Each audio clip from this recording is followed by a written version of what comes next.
they were saying he was the future managing partner of the firm, and he wanted me to be the person to be his right hand. I was like 4 months out of law school. Now, my mentor that had been given to me by the firm had been there for just under 10 years. And he was lying in a hospital bed with screws in his leg because he had been injured in a firm basketball game. I honestly forget exactly what it was, but some of the 9,000 things that he did for the firm to give of his energy, his time, his resources, because he so desperately wanted to make partner and he wanted to be at this incredible institution for life. So I got to lunch with the partner and he says to me, "How would you like to be my right hand?" And I was in shock. I didn't even know what that fully meant, and I couldn't have been more honored. I was like, "Wow, thank you." I was raised in a hierarchy in athletics. There was a lot of hierarchy, like coach, yes, like boss, yes, like that's just what it was. Like, of course, oh my God, thank you. And I said, "So does that mean that Joe," I'll call him Joe, the associate attorney who was lying in a hospital bed with screws in his leg, says that mean Joe is going to become a partner? And I was like, "Oh my God, should I have asked that?" And he said, "Well, no, Joe's not going to make it." And I remember in that moment seeing my entire world flash before my eyes, and I realized that I understood nothing. I didn't have people in my family who were in business. I didn't have people in my family that were teaching and sharing with me how it all worked. I foolishly thought I was winning because I was leading the firm in billable hours, which I did, this big firm and had 140 attorneys in this New Jersey office, and I thought I was winning the race. And I wasn't winning the race, and I didn't understand why. So I asked some other people who were associates, older associates, I said, "Listen, what's going on here?" And they said, "You don't understand how this works, do you?" No, obviously. And they said, "Well, the reason he's not making it is because he doesn't develop business. And if you really want to make it, you got to develop business." I said, "Wait, I have to sell things? I have to market?" I couldn't think of anything in my heart and my soul more disgusting and horrific than marketing and selling. And I mean that. I'm not saying that as a joke. I'm like, I didn't go to law school to be an Electrolux vacuum cleaner salesperson. Isn't this a meritocracy like athletics? You mean this is political and like, doesn't the best lawyer make the most money? And they laughed at me. I said, "Why are you laughing?" They're like, "That's ridiculous.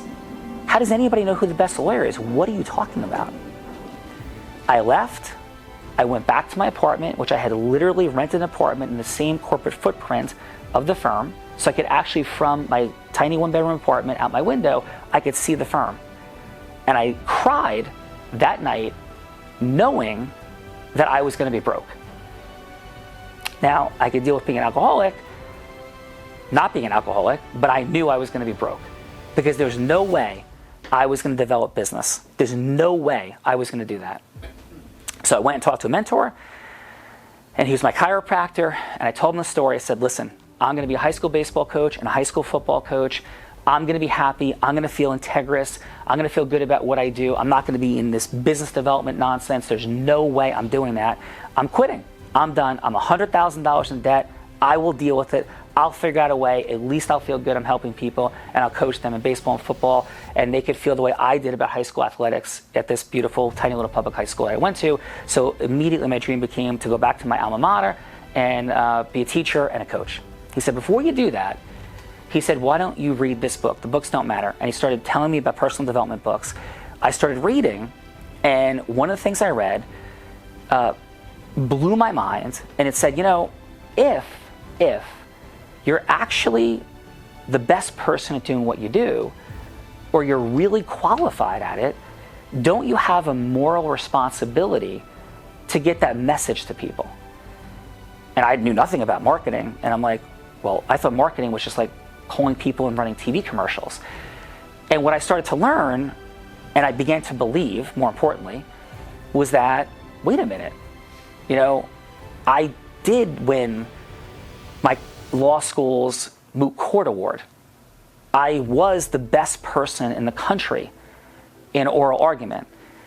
And when as I'm at this big firm, I'm watching people who are 20 years my senior, who, with respect and humility, who couldn't out-argue me on anything.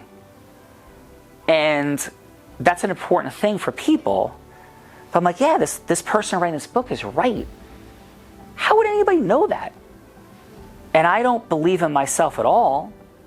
And the question I was telling myself, and who am I? I'm nobody. I'm just a 4-month associate, and this hierarchical structure tells me I'm nobody. And what I woke up to was that I thought the same thing about myself athletically. Because when I was a sophomore in high school, I didn't play varsity. And when I was in Little League Baseball, I was 10 years old. I did make the travel team. I didn't start on the travel team at 10 years old in a little tiny town. But somehow my junior year in high school, when it was over, I got recruited by 100 Division I schools. And I turned down Princeton and Yale, Penn State and Duke to go play baseball at Columbia. Now, what happened in 12 months from me being a 5'10", probably actually 5'9 3/4", right? 170-pound person and getting recruited by 100 Division I schools. What happened is my entire belief structure changed, and here's the magical moment of my life first, then to the law, then to you. So I had a sports psychologist that comes into my high school when I'm 16. His name was Dr. Michael Bagley. Great guy, worked with then, they called special ed. I'm not quite sure what the appropriate terminology is today. Might be the same thing, people with IEPs, I guess, today. But he also was this former professional baseball player and a tremendous sports psychologist.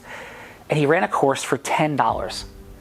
And I earned all my own money. My parents, whatever. I'm like, all right, I'll pay $10. I was in the room with 30 people, similar size to today, who sat with me, and they were all there because this man was going to be our new varsity baseball coach. So the rest of the room was there to just kiss up, FaceTime for this person. And I was there because I wanted to learn. Because this guy was a professional baseball player, I wanted to model. So I sit down and we begin the conversation, and he tells us, we're not going to do these things, don't worry, Tracy, right, and Helen. He says, let's turn the lights off. And he said, I want you to lay on the floor, and I want you to vividly start imagining. And of course, all the 16-year-old, 17-year-old boys start chuckling and, all their inappropriate humor. And I'm laying there like, I'm going to do what he says. I'm just going to do what this guy says.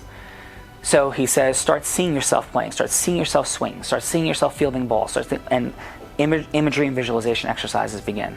I do everything he says. He says, I have these tape programs. I buy the tape programs. They're $50, right? There's an upsell in the room. I didn't even know what that is at the time. So I buy the tapes for $50. And I wear out these tapes. I do these exercises every single night. He says, watch videos of people with great swings. I get a tape of Wade Boggs, and I don't know what that is. I watched the Robert Redford movie The Natural. I wear out my VCR tape over and over and over and over and over and over and over and over again, watching the end of him successfully hitting. Second, he says, listen, obviously you got that fundamental dynamics that have to be a part of you. He says, go lift weights. I increased my bench press in 7 months by 100 pounds. And I just did exactly what the weight people told me to do. So I'm a completely different person as I hit my junior year in baseball. And the third thing is, he said, start to model exercises where you set very specific outcomes and get a little better every single day. He said, but I don't mean like in your mind say it, like literally on paper. So I create games in batting cages where I create a literal point system where I hit the baseball, and if I hit a certain outcome, I move up a little bit, an inch, an inch, an inch, an inch. So I get to, by the season, I'm literally half the distance almost to the machine, and I'm hitting baseballs coming in at me at 110 miles an hour.